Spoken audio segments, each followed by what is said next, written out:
राहुल, इसके बहुत सारे डायमेंशंस मतलब हैं इस डेवलपमेंट के। सिचुएशन अभी फ्लूइड है। जहाँ तक महत्वाकांक्षाओं और बाकी चीज़ों की बातें हैं, वो तो धीरे धीरे अनफोल्ड होंगी।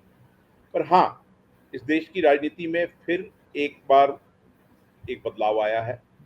अच्छा, एक चीज़ हम वैसे देखें तो इसको हमको एक हिस्टोरिकल कंटेक्स्ट में भी देखने की बहुत ज़रूरत है। ये जो डेवलपमेंट्स होती रही हैं हमारे देश में, एक दौर था जिसमें हमने, जिसको हम कहेंगे कि हमारा एक जो फ्लर्टेशन कह लो इस कंट्री की जो थी विद नेहरूवियन सोशलिज्म, एक दौर वो था।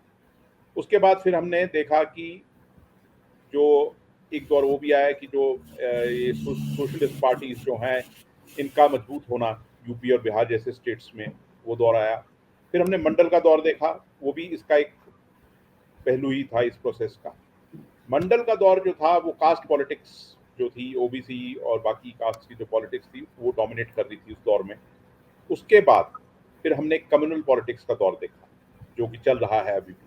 हिंदुत्व की पॉलिटिक्स कहें या कहें, मतलब जहाँ पर कम्युनल नैरेटिव्स जो हैं हर चीज़ को दिए जाते हैं। और वैसे अब अगर जब हम बात करते हैं तो नीतीश की गए दिनों खास तौर पे जो बहुत इंपॉर्टेंट एस्पेक्ट जो देखने वाला रहेगा, जो नीतीश की डिमांड रही है कास्ट सेंसस को लेकर।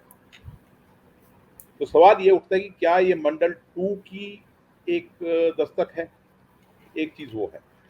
दूसरी चीज़ जो है कि बीजेपी की फंक्शनिंग भी जो है, मतलब कि कल की जो डेवलपमेंट है या आज की डेवलपमेंट आप ले लीजिए जो भी है ये, तो ये डेवलपमेंट्स आप देखिए कि जिस तरह मतलब अब पॉलिटिक्स है जिसमें ये कहा जाता है all is fair in love and war, वो वाली सिचुएशन यहाँ पर है। अब कुछ समय पहले जब महाराष्ट्र में हुआ था, जो डेवलपमेंट्स हुई उसमें ठीक है बीजेपी ने सबको आउटविट किया, और यहाँ स्वयं मोदी या उनके सो कॉल्ड चाणक्य जिनको कह के बड़ा उछाला जाता है, अमित शाह, इनको एक तरीके से डेसिमेट किया है नीतीश ने। मामला केवल 15-20 मिनट का था। अगर ये वो एकदम स्टेक ना करते क्लेम, तो हो सकता है वहाँ मतलब जिस तरह के हालात बन रहे हैं तो वहाँ प्रेसिडेंट रूल भी लगाया जा सकता था। तमाम चीज़ें अभी आगे देखने वाली बातें ये हैं कि जिस तरह चीज़ें अनफोल्ड होंगी। पर हाँ, अगर ये 24 को रखकर बात आगे चलती है तो फिर इस सरकार को परफॉर्म करना होगा, कोई एक एजेंडा देना होगा। और फिर आपने एक बात और कही कि नीतीश का समय अवधि या उनका काल कितना है या कैसा है, तो ठीक है, मतलब पॉलिटिक्स में कोई ऐसा डिफाइंड वो टेन्योर नहीं होता। बट ये एक वो मौका तेजस्वी के लिए भी है।